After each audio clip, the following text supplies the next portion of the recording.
Hi! Magandang araw sa inyo lahat. Pinapakalala ko ang aming produkto dito sa Bahrain, sa Showater.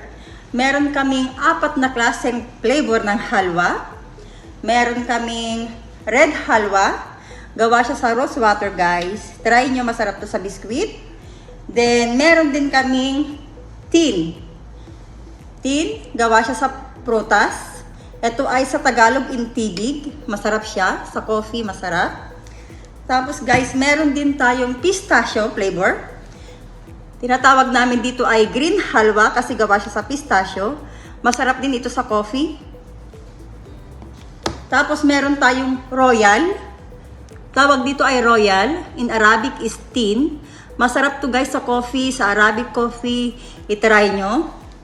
Ang presyo nito, itong tatlong ito, yung red halwa, yung fruits, at saka yung pistachio is 3 BD.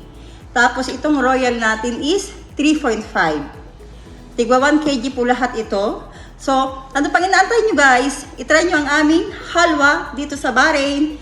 Thank you! Bye!